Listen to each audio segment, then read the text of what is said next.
Back in. Thanks everyone for your patience. Order of the day is a study of the Arrivescam app. We have three witnesses with us, Mr. Darren Anthony, Mr. Christian Firth, and Mr. Mark Weber.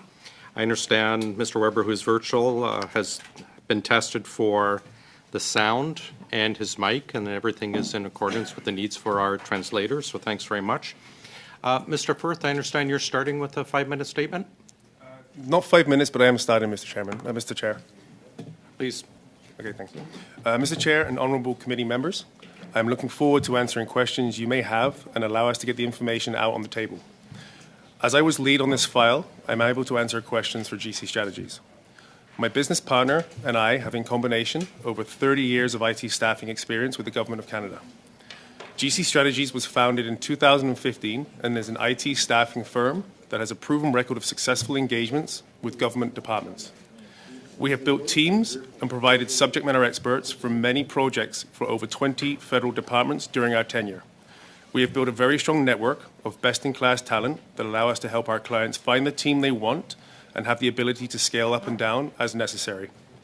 When the government approached us to staff a team under their management and direction for a time and material engagement, we did so. Every individual we used was approved, government security clearances were verified, and given their specific tasks and deliverables by the government. To be clear, we did not build Arrivescam. We were approached to provide a team for consideration to fulfill certain Arrivescam requirements. We are, however, very proud of the team we gave the Government of Canada and who they managed to give direction to throughout the project. They never missed a deadline and they completed all their tasks and deliverables. Thank you. I am now open to questions. Great.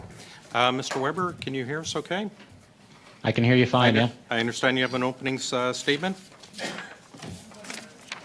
I do, yes. Thank you, Mr. Chair. Please, up to 5 minutes, sir. Thank you. Mr. Chair, members of the committee, thank you for the opportunity to appear before you here today. My name is Mark Weber. I'm the National President of the Customs and Immigration Union, which represents personnel working for the Canada Border Services Agency. From the point of view of the union representing those who every day are hard at work protecting our borders and ensuring safe and efficient cross-border operations, what's perhaps most vexing about Arrivescam is how it was developed without any meaningful consultation with or input from frontline officers. Not when the idea was first proposed, not when the app was initially developed, and definitely not at any point during one of the more than 70 updates that the app had to undergo. This is certainly par for the course for the agency, and regrettably, frontline officers are used to this. Still, it defies reason that an application designed for the front line would be developed without involving those who serve on the front line and who know what works and what doesn't. It defies reason that the government would insist on continuing to inject capital into a project that neither facilitates nor enhances border processes, all the while claiming that it does, and without any consideration for what's actually going on at the border. What defies reason the most is that all of this is going on while our border services are facing a severe staffing crisis. To say that there is a deficit of between 2,000 and 3,000 border officers at this very moment is not an exaggeration. By choosing to sink dozens of millions of dollars into Arrivescam while its border services workforce is understaffed and overworked, the federal government is simply gambling with Canada's ability to maintain a safe and properly functioning border. Arrivescam is certainly not unique at CBSA. It's one example in a long line of far-reaching technological band-aid solutions in search of a problem. Solutions that ultimately fail to enhance border security and effectiveness in any real way. What they also have in common is that they are always developed without involving the frontline personnel who actually work at the border. From our perspective, what the government and CBSA can learn from the Arrivescam experience is that if they want to effectively and properly manage our borders while ensuring that the projects designed to do so are sound, they must rely on and seek out the expertise of frontline border officers in a meaningful way. Our members are proud of the work they do, they're proud of serving Canadians, and I know they would jump at the opportunity to help improve our border processes. In conclusion, it's my hope that the union's input will assist this committee in its important work. I thank you, and I look forward to your questions. Mr. Chair, just a point of order. Mr. Barrett? I'm just wondering if it's the practice at this committee to swear in witnesses. It has not come up in the past. not in this committee. Funny enough, you should say that I'm just reading the Power of Parliamentary Houses to stand for persons, because time to be a technical geek. My understanding, and perhaps the clerk will correct me if I'm wrong, it's whether people are sworn in or not under parliamentary privileges, it is still contempt of Parliament to mislead committee by giving false statement or false evidence, to refuse unless related to cabinet confidence, to answer any questions, and to fail to produce documents which this committee might require to produce. That is my understanding. That satisfies my question. Thanks. Okay. We'll go to Mr. Barrett for 6 minutes, please. Thanks very much, Chair. Thanks to the witnesses for starting early following those technical glitches that we had. To GC Strategies, Mr. Firth, how many employees do you have? We have 2 employees, myself and my business partner. Okay.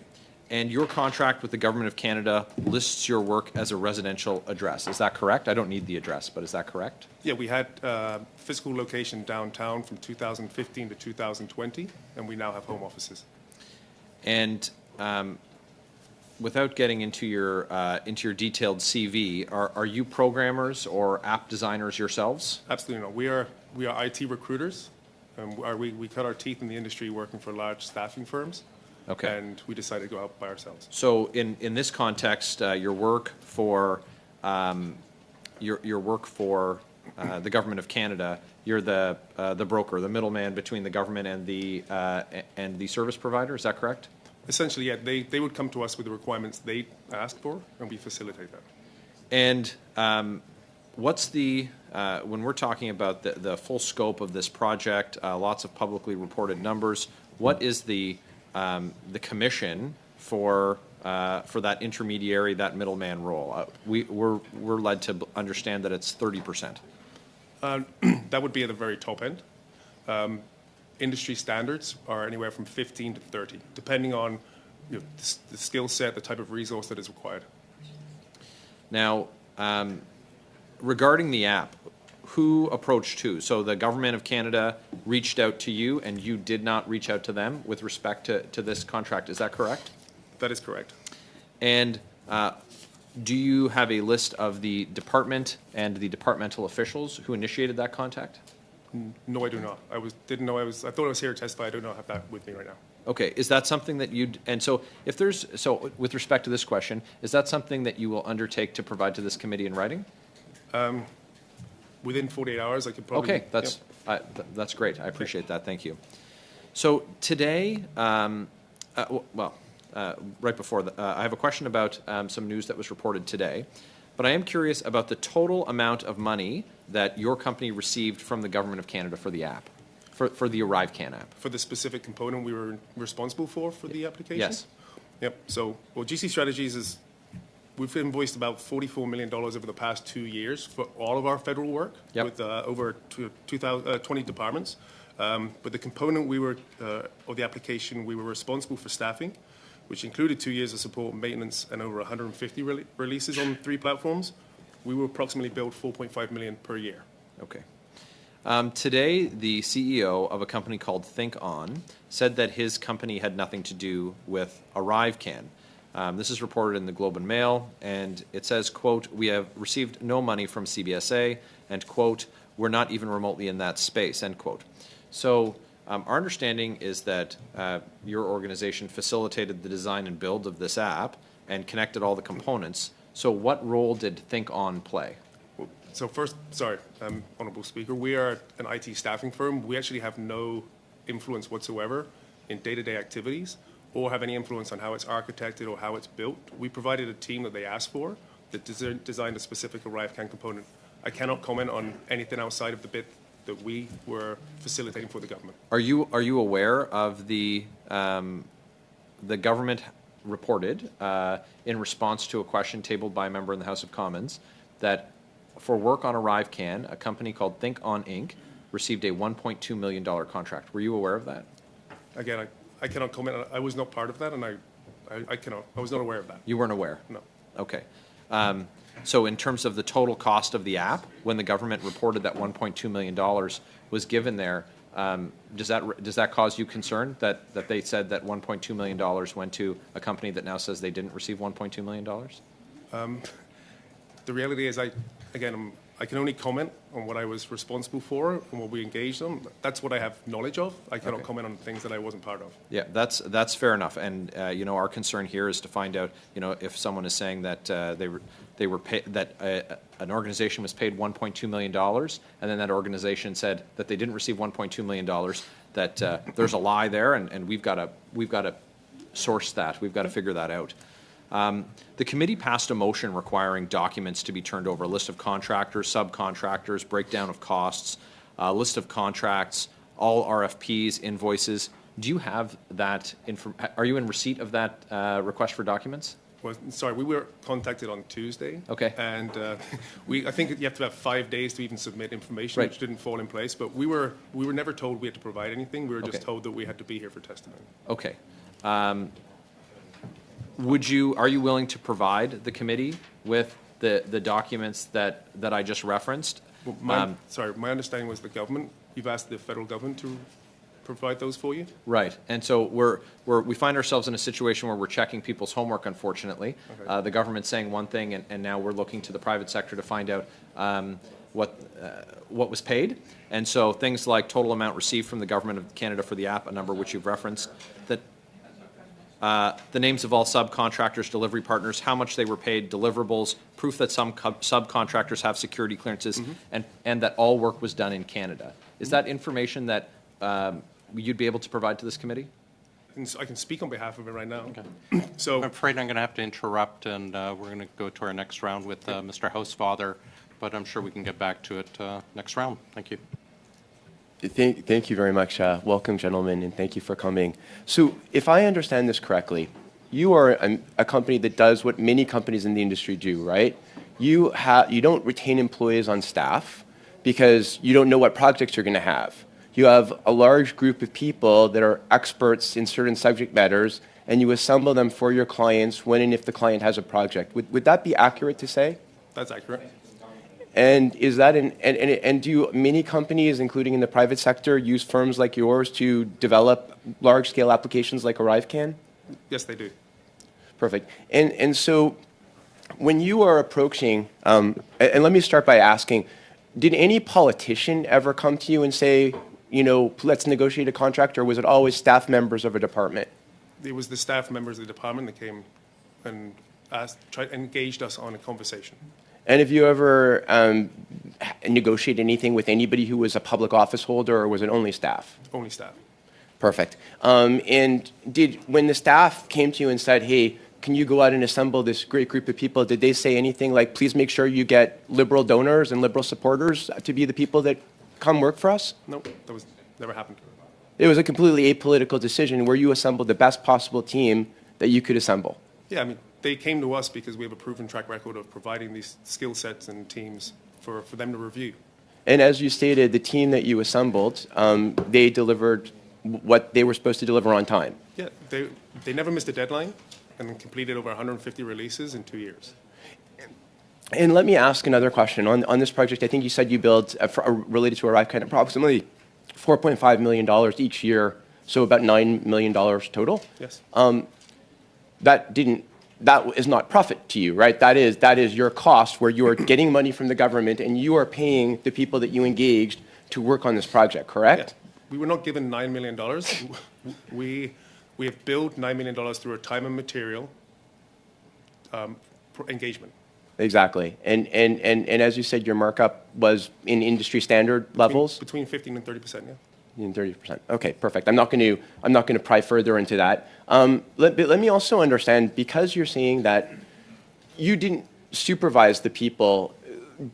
When you say that, you did supervise certain aspects of their task, right? You know, like for example, since you were the employer of record, you would have made sure that they got to work and they did, and they were doing the job that they were supposed to. You just weren't directing them as to the technical specifications they were supposed to build. Would that be correct? Yes. So obviously, everybody was working during this pandemic. This is the whole reason we built this application. Everybody was working from home. But it was the the project managers and the team leads provided by the organization that would be monitoring and maintaining and making sure we would only get called if they weren't performing and they needed to have a resource replaced. And the manager of the team, for example, did you assemble just people who were working for a manager within the government, or did you also have a team manager of the people that you assembled? There was a combination of both. Combination of both. Yeah. So how many managers did you have amongst the people that you engaged of the contractors? The employees or the... Yeah, your employees Yeah. who were subcontractors to the government. Yes. How many people total was the team, and how many were managers? Over the tenure, there were 5 or 6 subject matter firms that each had their project leads. Each had their project lead. Okay, perfect. Now, I know that you guys are not technical, but you certainly, I imagine, understand enough about what was built to be able to distinguish between a hackathon where people, take plans that were already developed over the course of a weekend, don't build a back office that speaks to the CBSA system, don't build in the needs for vaccination proofs to come in, versus what people did over 18 months of complex engineering. Could you speak to me about how we would best differentiate what happened over a weekend versus what you put a team together to create over 18 months? Like, for example, as somebody coming from the industry, the way I would look at it is almost, you build the plans for a race car that can go 300 kilometers an hour, and the race car is set to the best safety standards. Mm-hmm. And then somebody, after 2 years of work on this, will copy the plans and build a model of the car that doesn't have to drive and doesn't need to meet safety standards. Would that be a fair analogy? Yeah. I'm glad you referenced. I am not a technologist. I'm a generalist, but I fundamentally understand that. I know, again, what we were chaired to do. I know that we did a very good job and we executed on everything. But from what I read, there was the things that were mentioned that wasn't considered were, my understanding, again, we weren't part of that, were some of the most intricate and most detailed pieces, which was, like you said, back-end integration. There's legacy systems that the organization has that needed work. There's the vaccinations. There was a lot of stuff that was way outside. I mean, there was a quote that I saw that we can all trace the Mona Lisa, right? Yeah. But it doesn't mean it's a masterpiece. Yeah, so those who would try to paint what happened over a weekend versus the app that you helped the government of Canada develop, it would be a totally unfair comparison. It's not apples to apples. It's apples to an orchard, right? Exactly, yes. Mr. Chair, how much time do I have left, sir? 29 seconds. Well, given that I won't be able to finish any real question, that I just want to thank both of you for coming today. I know it's not easy coming before a parliamentary committee. Thank you so much. Thank you.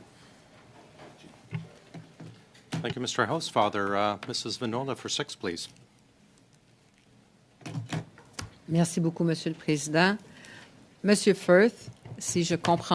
Mr. Firth, if I've understood correctly,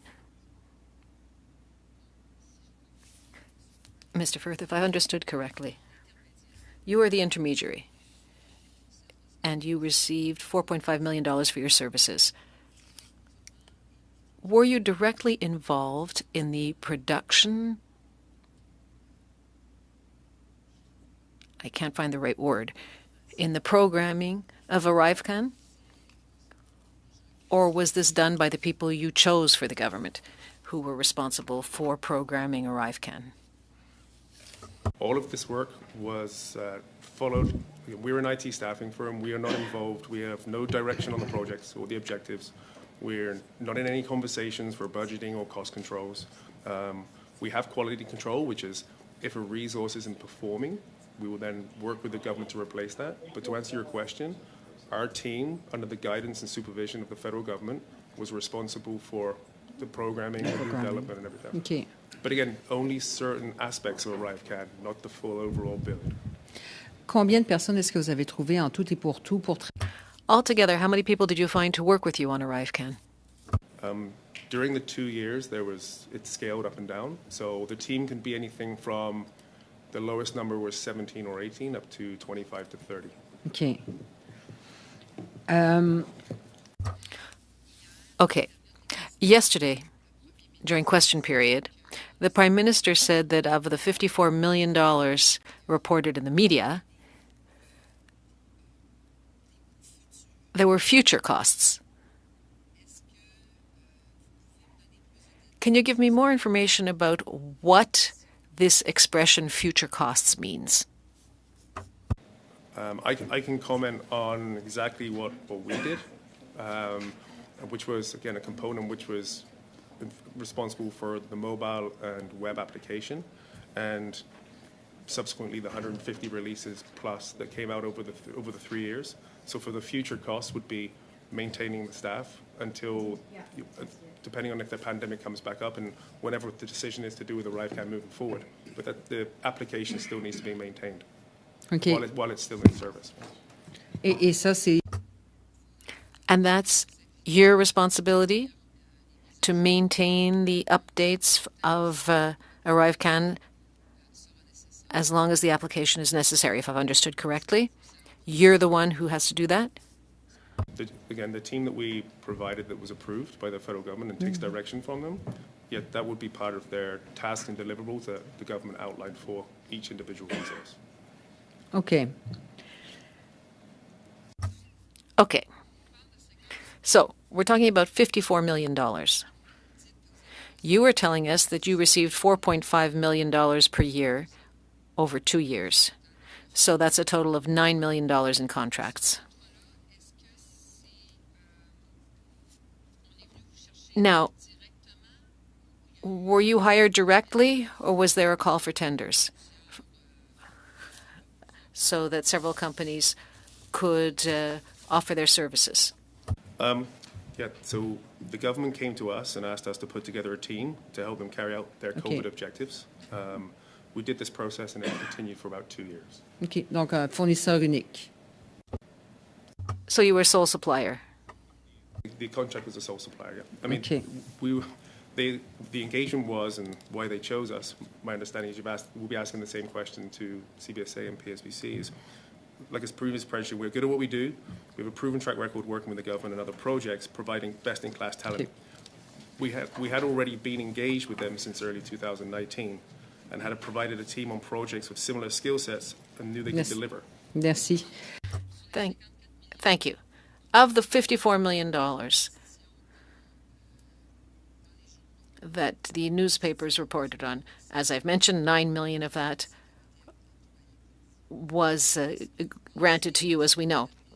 Do you think that $54 million for the entire Arrivescam program, including advertising, training here and abroad, is a cost which is unreasonable? Or, given the situation, is this perhaps high but reasonable? Or is this an extremely reasonable cost?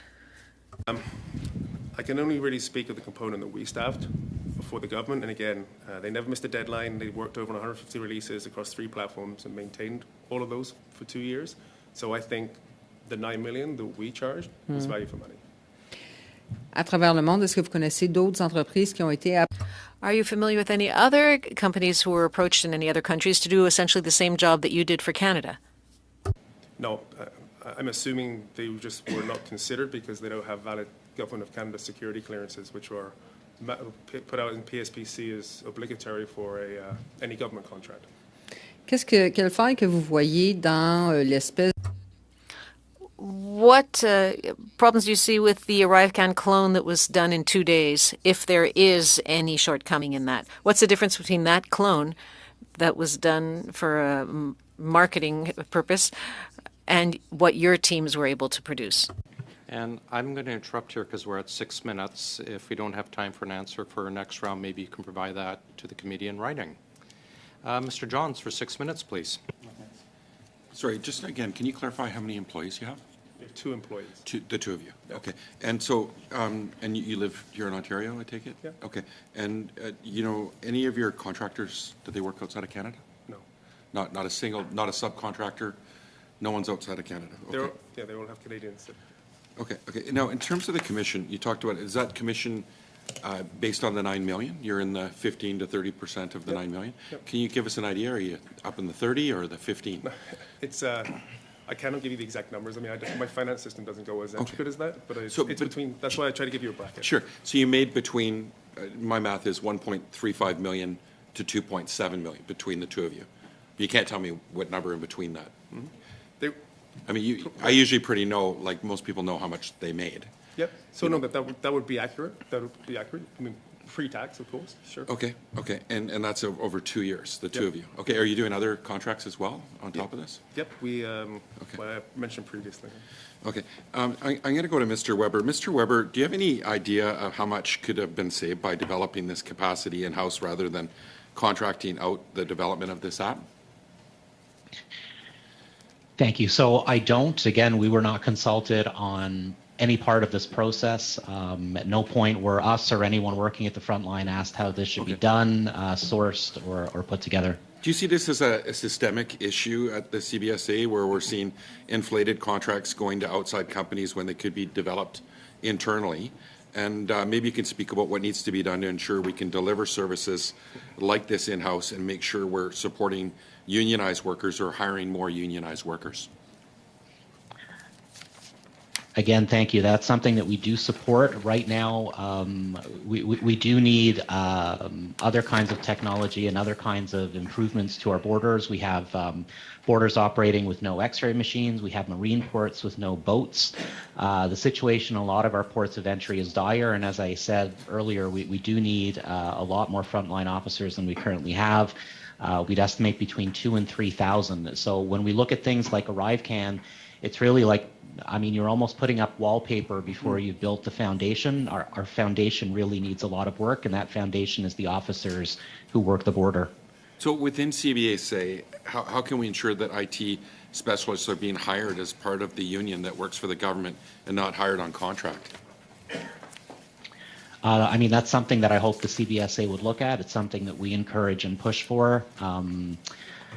Again, we're talking about IT specifically here, but other than IT, I think when we look at figures like $54 million, I mean, that could have done a lot more good than what was done with the Arrivescam app, which really hasn't done much for us. It hasn't done anything for border security, and it's done nothing to speed up processing times at our borders.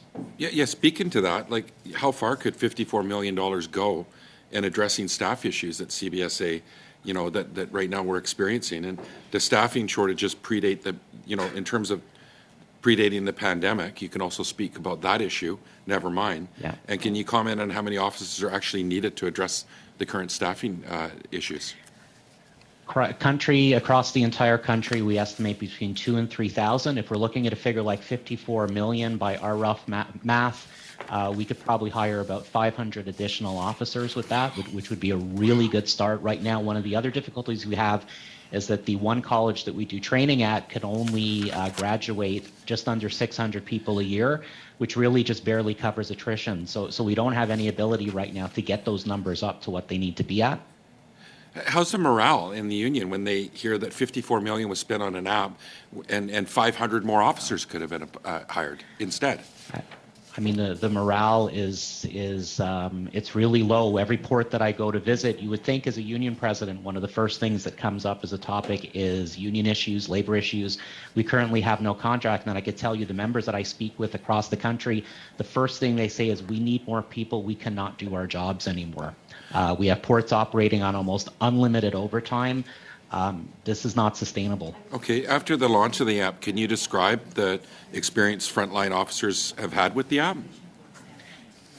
Extremely negative. We have a really hard time understanding why all of these questions in this app was really implemented the way it was, and all those questions were included in the app, when all we were doing at the border was verifying if someone was vaccinated. That could have been done simply by having a traveler show you their phone. As far as we know, no contact tracing was being done. It was a long, drawn-out process that a lot of people had difficulty completing, which we ended up at the border, as short-staffed as we are, rather than doing everything we could to fulfill our mandate and keep the border safe. We spent all our time almost acting as IT consultants, helping people complete the application. Unreal. Do you have comments about CBSA's use of technology in general, and has the focus been on improving working conditions for officers and travelers' experience, or do you see technology and automation being used primarily as a cost-cutting measure, which we clearly haven't seen here? Yeah, it's absolutely being used as a cost-cutting measure. I mean, no piece of technology will speak to a child to ensure that they're traveling with the adult they should be traveling with. They're not going to find the synthetic opioids we want to keep out of Canada. They're not going to find the guns that are being smuggled into Canada. We need people to do all of those things. And it's not the first time that we see these kind of Band-Aid solutions with technology. It's the same principle that was applied when ABC machines were put into airports, PIC machines were put into airports, e-gates, remote reporting that we can't attend. Arrivescam is just another one of those, and they really provide the worst of both worlds in that they not only reduce security, they also slow things down. Mr. Weber, I'm afraid that's our time for Mr. Johns. We're going to move on 5 minutes for Mr. Barrett, please. Mr. Chair. So I'd just like to circle back to that initial phone call, just based on your staff size, and we've got 100% of the staff here. So someone, one of you gentlemen, took that call from the government, and I'm just very curious who was on the line and what their position was. Like that's critical information. So again, I don't have that information right now. I mean, as I mentioned previously, I mean, we were already engaged and have been for a year prior to the pandemic, where we were providing similar sort of services to the CBSA. So whether it was a phone call or a conversation, they were engaged. They saw the team that we had. They saw that it was a similar skill set. They were available. They were Canadian cleared, and that's how it was explained. So, and you've undertaken to provide that name to us. That's correct. I said I will try my best to find it for you. Thank you. So on your website, there's several endorsements from unattributed senior federal public servants, and they're quite glowing, to your credit, including a senior executive with the Government of Canada, VP Cloud Services, Major Crown Corp, Chief Information Officer, Government of Canada, Assistant Deputy Minister, Government of Canada, Chief Data Officer, Public Sector. Do you know who those officials are? Not on me right now. I mean, these have been quotes that have been contributed to our website over 7 years since we started. Okay. And would you be able to attribute those quotes in your submission, your written submission to the committee? What was the purpose of this? Sorry, like why would that be necessary? Oh well, it's important for us to understand why how this relationship came to fruition. Yep. So would it again? Absolutely. I mean, but the fact that we were working there for a year, that would be not sufficient. That we were working on similar sort of engagements. Nope. The names of them would be great. Okay. Thank you. At no time did you have any contact with ministers' offices or members of cabinet in any of these calls? Nope. Do you know of any benefits or hospitality that was received by anyone working for the Government of Canada from any of your subcontractors or from your organization? I don't know it. Okay. Perfect.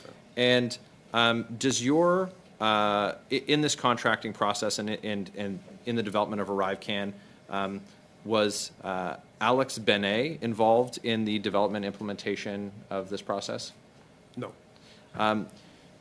Do you have any to follow up on Mr. Housefather, do you or any of your subcontractors have any connections to the Liberal Party of Canada, Data Sciences, Inc.? No. Okay. Do you have any subcontracts with frontline officers who are employed concurrently with the Canada Border Service Agency? No.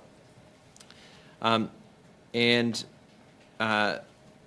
in scoping out that work, the Arrivescam app has over 615,000 reviews on the Apple App Store, which is unbelievable. I've completed one app review in my entire life, so I'm shocked by this. Were you ever asked by anyone in government to increase the number of reviews for the app? No. Have you ever, do you know of, or have any of your subcontractors ever purchased reviews for? I don't know. Again, I'm not technical. I'm an IT staffing company.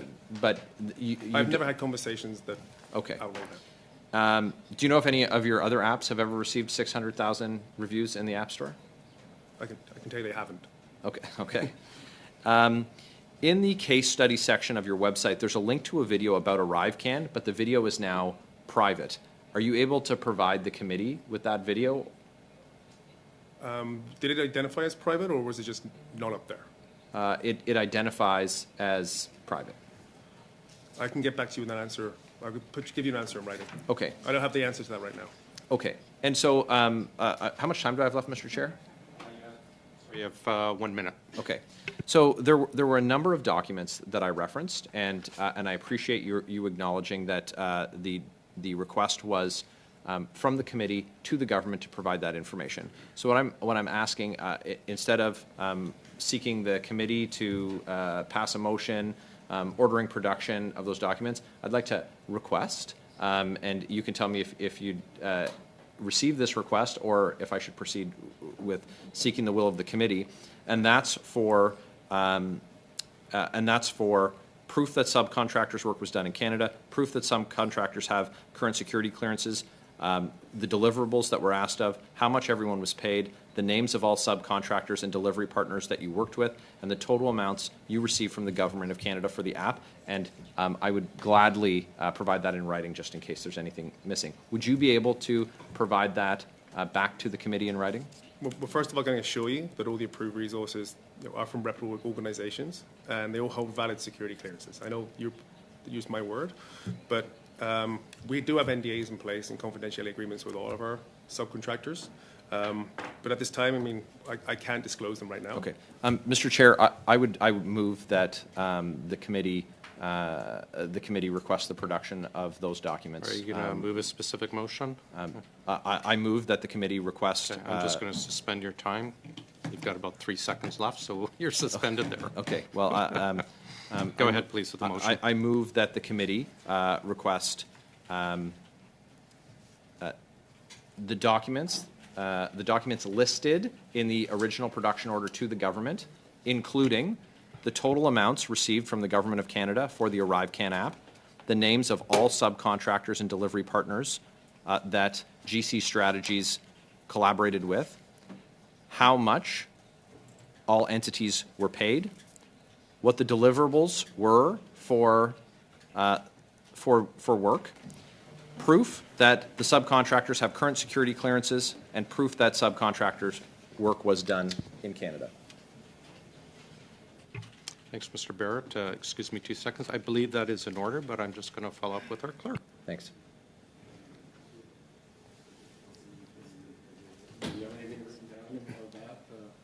Taking notes, I don't No, I appreciate you taking notes. I just wanted to seek if they would provide it. I didn't plan to move the motion. I thought that perhaps they'd be able to. They're unable contractually, so I'm seeking to use the power of production of documents that this committee has to request them.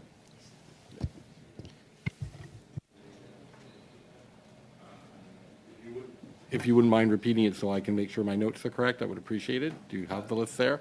Yeah, absolutely. Thanks, Mr.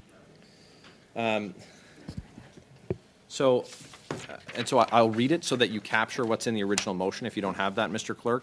Those documents are in their unredacted format, documents related to planning, contracting, subcontracting of app development and launch, including all requests for proposals, RFPs, all documentation related to contractors and subcontractors that the committee and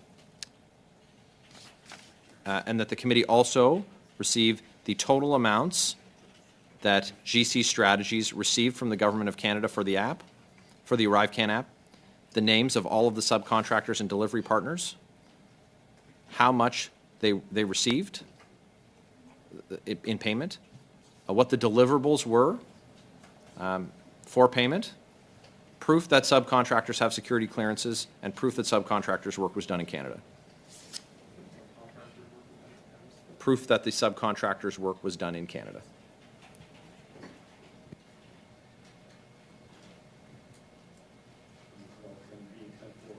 DC Strategies. Yes, sir. Okay.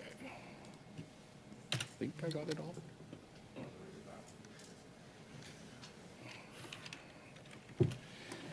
So if my understanding is correct, Mr. Barrett, you're moving that the committee request from GC Strategies the following unredacted documents, including planning, contracting. It's a planning and contracting at the beginning. Planning, contracting, and subcontracting. And which documents are these? Of app development and launch. Oh, subcontracting of app development and launch, including all RFPs, all documents related to contractors and subcontractors, and that the committee also receive the total amount that GC Strategies received from the government, Yes? names of subcontractors and how much these entities were paid, Yes? what the deliverables were, Yes. proof that the subcontractors have security clearances, and proof that the subcontractors' work was done in Canada? Thank you very much, Mr. Clerk. Thank you, Mr. Barrett. I appreciate it.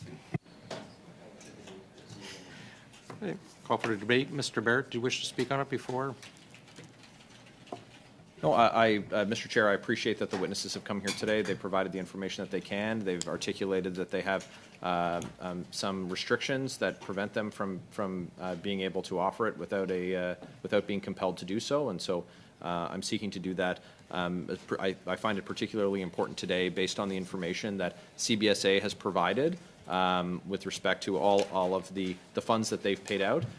Doesn't match what vendors have been paid. And so it's going to be important that we get to see what private sector partners, what their side looks like, and then compare that to what the government side looks like. It's important to see where $54 million goes.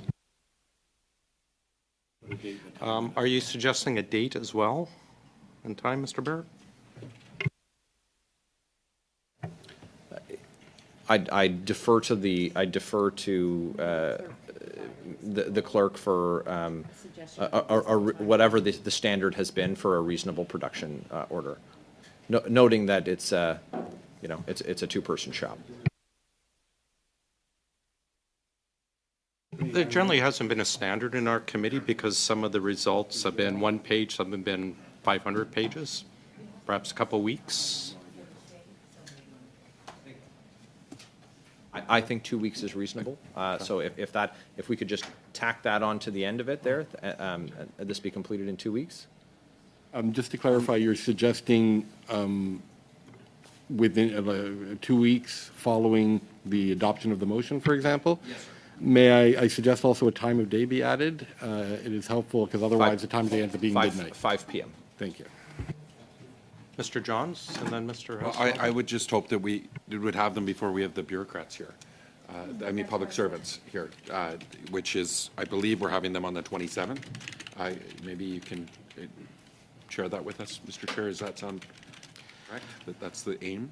I believe that would make sense. Yeah, so I would hope that we would have the documents by 5 p.m. on October 26th. That way we have them in hand before we see the senior public servants on this issue, and I hope my colleague would be supportive of that amendment to his motion. Yeah.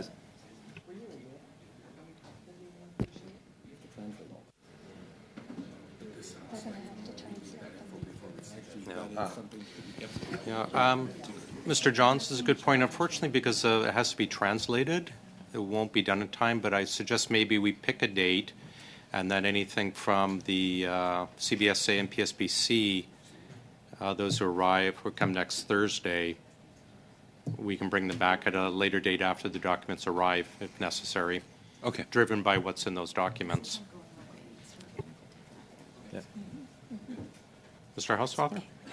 Mr. Chair, given that, again, we were supposed to be questioning the witnesses, and this is now taken away from the time of other parties to question the witnesses, may I ask that this discussion on the motion, hopefully with the agreement of Mr. Barrett, could be deferred to a certain point, such as 5:20, 10 minutes before the meeting ends, so that we can continue our questioning?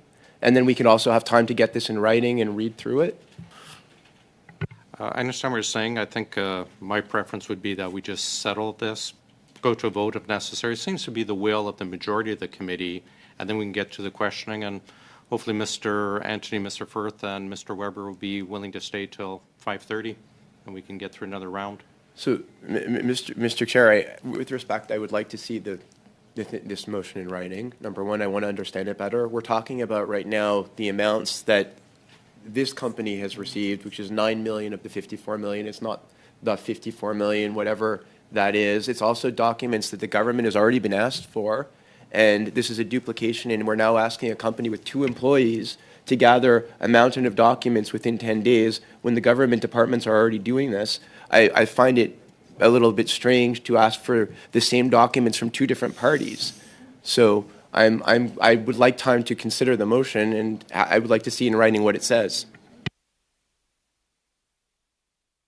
Yeah. Seeing as we have a hard stop at 5:30, I'm not inclined to do that.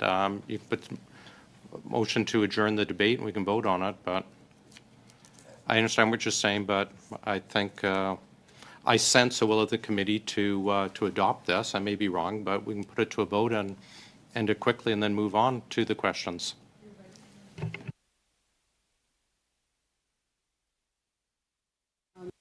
Mr. Jones? Yeah, just to add, I mean, there shouldn't be a concern. Mr. Housefather, has made it clear that we've already asked for these documents, so he shouldn't be opposed to us asking for these documents from them as well. So I don't see any reason why we don't just move on this and vote on it. Mrs. Vinola? And then Ms. Kusi? Oh, sorry. J'essaie. Now, I'm trying to understand. There are two questions that come to mind. Given that we've asked for the same documents from the government, why are we asking them a second time? And secondly, are we allowed to require a company to give us documents as a committee? I don't know the answer to that. Is it genuine? Are these frank and honest questions that I'm asking? Given that we've already requested the documents and we were told that we would discuss all of this once the analysis of the documents would be possible. To answer the first question, yes, we can ask for the documents. And then Mr. Baird, if you want to answer her question on why, and then. Yep, through you, Mr. Chair, in response to my colleague's question, following today's report in the Globe and Mail, this is what's precipitated my my query to the witnesses, and now this document production request, and that's that the government said in this one example that Think On Inc. was given $1.2 million. So that's what the parliamentary secretary signed in response to an order paper question. So CBSA did the analysis and said, here's the list of contracts, including $1.2 million to this organization. And the CEO of Think On Inc. today says he got $0. So it's important to see the government saying one thing and private company is saying, no, we don't know where that $1.2 million went. We didn't get it. So we are looking for a second document set to compare to what the government is offering. And so that's the rationale. It's just it's transparency, and I think it's important. Thanks for the question. Mr. Johns, Mr. Housefather? I have seen no problem asking for this information. Government are tenants, of public procurement, and it requires transparency. And this is public dollars. So diving into a private company that's got a contract with public dollars, I have no issue with whatsoever. Mr. Housefather? I mean, Mr. Chair, I think there's two different issues here. Number one, whether or not we go ahead and adopt the motion. And again, I think that it would be good order to have the motion in writing in both languages so that people can actually read it. I think that the normal custom of this committee has been that we talk to each other about our motions in advance. We share them, and we don't come up with them at the meetings at the last minute, and nobody's seen what they actually say. That would be number one. Number two, again, the amount in question that my colleague is referring to is not related to the amounts paid to this company, so there's not going to be any divulgation from this company that is going to deal with the $1.2 million, clearly, because it's a different document that the Border Security Agency gave. And they've made very clear they have no relationship with that third-party company. The third thing, Mr. Chair, and this is where I really, I guess, have an issue. We adopted a motion on Monday, and we all agreed on what would be produced as part of that motion. And my understanding at the time was that we were not going to have witnesses on Arrivescam until we got the documents, and that we would be prepared with the documents for the witnesses. But then suddenly, again, without consultation, witnesses were invited for Arrivescam today on Thursday. So the documents were only supposed to be produced in 10 days after the Monday meeting. And my understanding, and that's what we discussed on Monday, was that the documents were going to come first, and then we would have the witnesses. So the reason today there is a request for duplication isn't related to what the government's provided. It's the government hasn't provided anything yet because we're 10 days, we're not at the deadline yet. So, in the end result, should the company produce this? I'm not going to stand in the way if everybody else wants them to also produce it, but I don't think the sequencing makes much sense. Okay. Noted. If no one else wants to chip in, I think we'll call the vote. And if no one disagrees, we'll consider it adopted.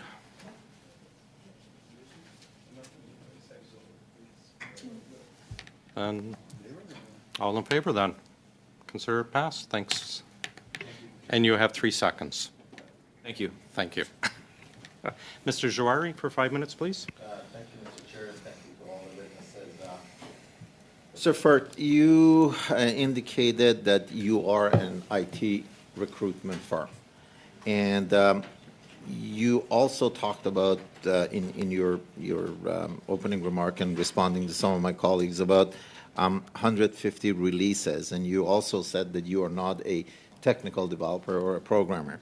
So let's start at the top, and with full disclosure, I am or I was an IT consultant I ran a consulting firm, and I have extensive experience in program management, project management, as well as product development. So we understand someone called you based on your extensive relationship, at least dating back to 2015, and said, hey, look, we need these resources. Does at any point a conversation talked about, here's the scope of the overall project, and these are the resources that we need, and you said, I can get you guys these resources. So do you have, as an IT recruitment firm, have an understanding of the overall project scope and the scope of the piece that were asked to you and your organization for staffing? So first off, this was not a relationship. We got the business from 2015. We were currently in the organization doing similar sort of work in 2019. So that's why we were approached, because we already had similar sort of skill sets to what they were looking for. But no, we are not, unfortunately, I don't have the intellect that you do surrounding like technology. But what we do have is the government came to us with a list of requirements, statement of work, and exactly what the tasks and deliverables would have been for each resource. So that way, at that point, we were finding the resources. We weren't. Okay. Can you at the very high level? Thank you for that response. Can you at very high level give us an understanding of what are some of those key requirements, the top 3 requirements, and the scope of what was your company was asked to resource? So you notice like there's different categories per resource for what we had. So you'd have had iOS and Android developers, which involved some wireframing which is essentially building to see what the shell would look like. And then we had some technical architects, mobile architects, which would have worked alongside the federal government or taken direction for the overall architecture of the front end. And then you'd have the web application developers, which would do the same for the web as the mobile developers would do for the mobile. Okay, so that's at least 3 areas that you were asked to provide resources. So can you explain how does the 150 releases come into the picture that you said your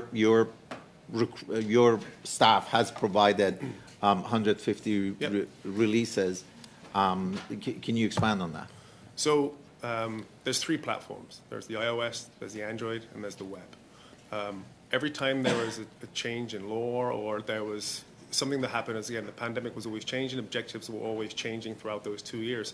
Typically, sometimes some of those things required the functionality or the workflow of the app to change, to take any, whether it was proof of vaccination, or if there was an accessibility issue. Again, every time these things had to be fixed, they had to be fixed on all 3 platforms. So that's why I think the web was around 40, the Android needed about 60, and the iOS about 70 different releases as a result of all of those things, unforeseens. Okay. Can you talk about who actually managed the overall project or the overall program? That would be the CBSA. Okay, so the federal government. The federal government had project manager. At no point your organization was asked to provide project management in there. No, we were not responsible for the direction of the project, the objectives, or, like I said, budgeting or cost control. So during regular program updates or project updates, which is usually weekly, were your organization or any of your members involved in providing project updates aside from the tasks that they were assigned to them? I cannot speak to every single resource's day-to-day activities. We're not in the trenches with those. Again, we're an IT staffing firm, but I'm assuming as part of the delivery team taking direction from project leads or employees, they would be facilitating those requests. Okay. And just on the notes, and the 9 million of the 54 million is about 16%. It was approximately 9 million. Approximately I don't have the financial 16%. systems that the government has, but the exact How much numbers. of the scope do you think your resources covered Of the 9 million? And just a quick, of the 54 million? and a quick answer, please. Thank you. I can tell you we built approximately $9 million Of the app. Of the app. Yeah, we didn't build Arrivescam, like I mentioned. We were responsible for certain requirements of the Arrivescam application. Oh, Thank you. collecting the requirement. Ms. Spinola, 2.5 minutes, please. Okay. Rapidement, Monsieur. Briefly, Mr. Furtz. Of the $9 million, did you have to pay the individuals that you recruited, or their salaries, or were their salaries coming from a different budget? We paid all the resources or the subject matter firms we received them from directly to those. OK. Et votre organisation.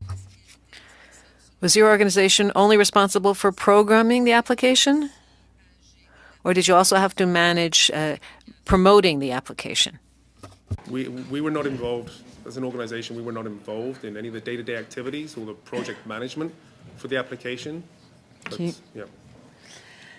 Merci. Thank you very much. I'd like to ask Mr. Weber a question. Mr. Weber, you mentioned that border officers had all kinds of trouble with Arrivescam. I heard that people wouldn't complete the application and your officers had to help them, and then those clients would get a notice to quarantine. How could the resources of border services been better used in this case? How could we have used them so as to respect the elderly individuals or people who simply don't have a smartphone or a cell phone? How could your services have been better used when it comes to Arrivescam or the pandemic in general? Thank you for the question. Our services could have been better used by having us actually do the job that we're there to do at the border. In terms of enforcing public health measures, the only requirement that we saw that was being fulfilled through the Arrivescam app practically is showing that someone is vaccinated, which again could have been done by someone showing us their phone, by someone showing us a printed out piece of paper showing that they're vaccinated. All the additional questions and all the time and all the difficulties that people had, and you mentioned elderly people, people without the technology available to them, people who simply didn't understand a lot of those questions, which to be honest, were complicated for someone who doesn't work at a border in many cases. There really wasn't any need for any of that, which kind of takes away the need for the app altogether. Really, the few number of officers we have at the border should have been concentrating on doing our border officer work rather than that. And I'm afraid we're out of time. Mr. Johns for 2.5 minutes, please.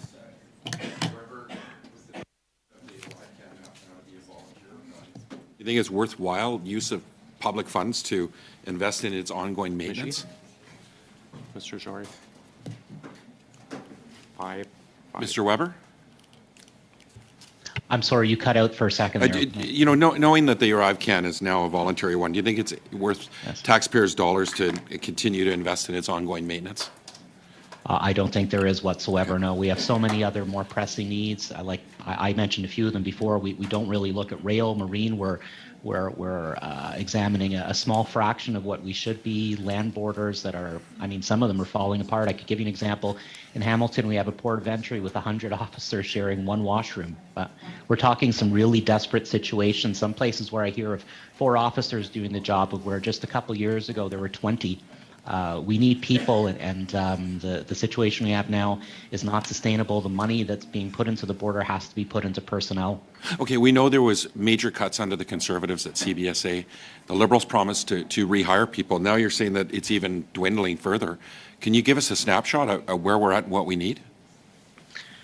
As I said, overall numbers, I could give you 2,000 to 3,000, but specific numbers, I could give you some examples at some ports. For example, Toronto Pearson Airport, our busiest airport in Canada. 2017, we were approximately 600 frontline officers. We're under 300 now. We're at less than half. Montreal, 2019, we were at 260 at Trudeau Airport. We're under 200. Vancouver International Airport, 2009, we were at 181. We're down to 77. Right. Land borders, the situation is really not better. Rainbow Bridge, we're short about 100 officers. These are not small numbers. We're dealing in many places with half or less than what we need. It makes the job of keeping our border safe really almost impossible. So this app that went from $80,000 to $54 million could have hired 500 of those officers that you need. Mr. Chair, I'm going to move a motion that I've circulated to this committee. I believe everyone's in agreement for it. I'll read the motion. That the committee recommend the Auditor General conduct a performance audit to evaluate if the Treasury Board provides adequate guidance to federal departments on developing credible cost estimates in relation to make or buy decisions to achieve the objectives of best value and sound stewardship and access to departmental compliance with respect to applicable Treasury Board policies and guidance. Thanks, Mr. Johns. It doesn't meet the notice requirement, but I believe it does reflect the subject at hand. Mm-hmm. Okay. Any debate on it? Right. Anyone opposed? Thank you. We'll consider it passed. Thanks, Mr. Johns. Like 14 seconds left. Well, I just want to say to Mark Weber and to all CBSA staff, and thank you so much for your patience and your work. And I'm very sorry that you've had to endure this difficult challenge at the border on top of the staffing shortages that you already face. Okay. Thanks, Mr. Johns. We have 2.5 minutes, Ms. Kusi, 2.5 Mrs. Block, and then 5 minutes for Mr. Kamirchuk. I'm mispronouncing that. I apologize. Okay, thank you, Chair. How many government RFPs would you say you've participated in the span of the creation of your company? 50? 50, okay. Maybe. And how many of those were during the pandemic? Was it a single sole source contract that you received to do the $44 million across all of those applications? Or was every single application a separate contract, a separate contract? I'm sorry, can you repeat that again? Yeah, sure. So when you said you received approximately $44 million to design a number of applications over the pandemic. No, sorry, we invoiced the federal government.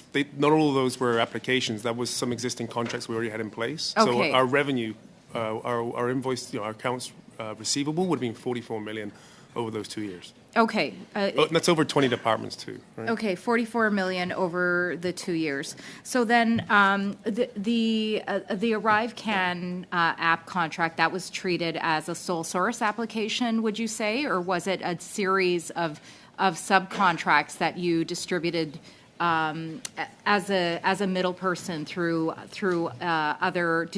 Were you required to run other RFPs in-house to distribute to your subcontractors? No, because originally the first contract that the government approached us for was a $2.3 million COVID-19 pandemic response that had mobile capabilities, right? Okay. So then subsequently, as nobody thought the pandemic was going to last for 2 years, so then subsequent amendments came to those contracts as the objectives grew and the functionality had to grow as well of the application. Okay, and the amount grew. So then was there a new RFP? Was the RFP adjusted or was the contract adjusted every time, or did you? It was amended. It was amended every time. Okay. And if it was in fact a sole source, was it used under one of the exemption clauses, such as a natural disaster, for example, or in getting the initial contract, were you required to respond to an RFP? It was through the national security exemption. Through the national security exemption. Okay, that's significant. Okay.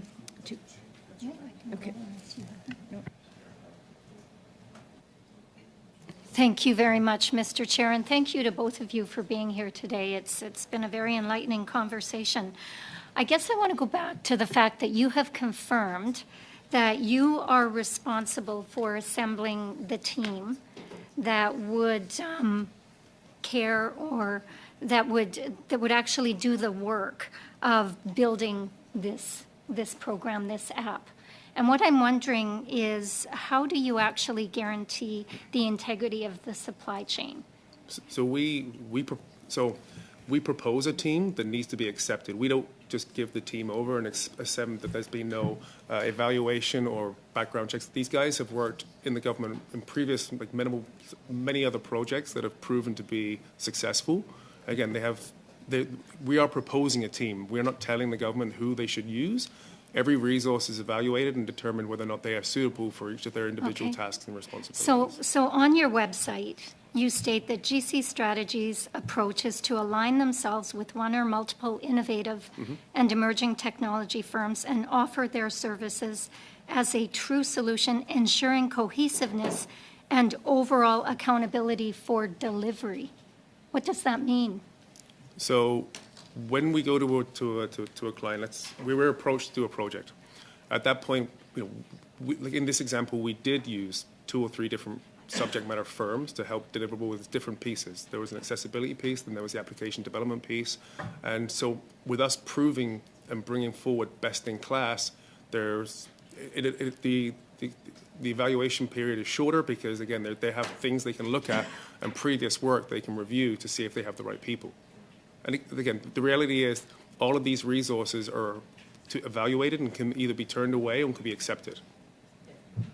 So in terms of ensuring cohesiveness and overall accountability for delivery, if you're not responsible for who the team is that gets assembled, how do you ensure So cohesiveness would delivery? be, they may have worked previously on other projects together, and accountability is if one of the people needs to be replaced or if it will help with, like, delivery is faltered because there's a weak link or there's 2 people in there that we would replace those people to make sure the delivery of that project is still successful. Okay, thank you. Thanks, Mrs. Block. Mr. Kamirstruck? Butchered her name. I apologize. It's passable. Yeah, thank you, Chair. I wanted to lend my voice and echo what my colleague across the table had stated, and to say thank you to the CBSA agents, the frontline workers at our borders that really stepped up to the plate in a big way, kept our community safe, and helped move traffic along as well too across the border. Essential services, essential workers, and essential traffic. So I just wanted to say thank you, Mr. Weber. Please do pass along our sincerest thanks to your members. I wanted to ask you, you mentioned about the need to consult, so sort of looking forward. Can you describe ideally the consultations that could have been carried out, what that looked like, and maybe what insights could it have or would it have yielded in this particular case? Thanks for that. I think what the consultation could have achieved is for us to share with the developers and the plan in general, Arrivescam app, what the reality would be on the ground. What would happen when the lineups became long, when people arrived without having completed the app, when they got to ports where there was nowhere to put cars that hadn't completed it, where they had to stay in line, ports that did not have Wi-Fi accessibility. That there are so many different individual permutations and specificities with each port that were really not looked at whatsoever, as well as a lot of the questions like, are you a Canadian citizen or a non-citizen with the right of entry, asking for the address of the hotel that people are staying at. Not many travelers know that. So these are all things where travelers would be stuck waiting in line, trying to complete all of this, us helping them. I think that kind of thing could have really been addressed had we been consulted from the get-go on how this should be rolled out. Okay, thank you very much for that response and that insight, Mr. Weber. And question now back to Mr. Anthony, Mr. Firth. Can you talk about whether your company, was it all sole sourced, the contracts that you had with the federal government, or were there competitive bids as well too that your company was successful? This was the first sole source contract or contract we were approached for in our 7 or 8 year career with GC Strategy. So every single other one was competitive. Okay, now how many contracts would that be? Competitive contracts, just ballpark figure. Well, there's some which are pro services contract, which are smaller, with 150, 55. Okay. So you've won a lot of competitive bids. Yes. Where where your company was measured up against other companies and you came out on top. Yeah, I mean, there are tier 2 RFPs that go out to 250 other qualified vendors. So you talked about, you mentioned the fact that we are, you said we are good at what we do. Can you just describe again, because I think for a lot of Canadians, we're just learning about what IT staffing companies do exactly. Can you describe your specialization? What sets you apart? So, and why was that important in this context? Yeah, so we've spent, like I said, between my business partner Darren and I, we have 30 years where we have experience dealing with IT companies, whether we're dealing with independent consultants or have had the luxury of dealing with like true subject matter firms. That's allowed us to build a network where we have people that have, we know the people who have failed and we know the people who have been successful. And that allows us to keep the list of people that are successful close to our hearts and build a strong network. So then when it comes to opportunities where we are brought in to do some work, we know that we're getting best in class and we know we're getting people that are reliable and who have delivered multiple times before. What made this challenge unique and why was it important, again, knowing the right people, right person, right time? Why was this particular challenge unique? What made this project unique? And why was it important, again, to have your particular expertise here? I think it was just the speed things were changing and how the team had to pivot constantly with requests or different laws being approved and other things, functionality moving. I think it was every day was a moving target. There was never, they were never bored. Again, there was just a lot of things that were changing constantly. So knowing the people that are not complacent or compliant with sitting and just doing one job, but being prepared to wear many hats and stepping up and doing, working weekends, doing long evenings, because again, we didn't miss a deadline. The team worked for 2 years and hit every deadline. And again, like I mentioned, in over 150 releases of the application. I'm going to stop you. That's 10 minutes, or that's 5 minutes on the dot. Thank you. Witnesses, thank you very much for spending the time, for your patience while we worked out our technological issues, and for the information provided. As always, if there's information requested, please forward it to the clerk. If there's items that were not brought up, like that you would like to add, again, please submit in writing to the clerk. Thank you very much, and we are adjourned. And I appreciate your patience for my first day today, folks. Thank you.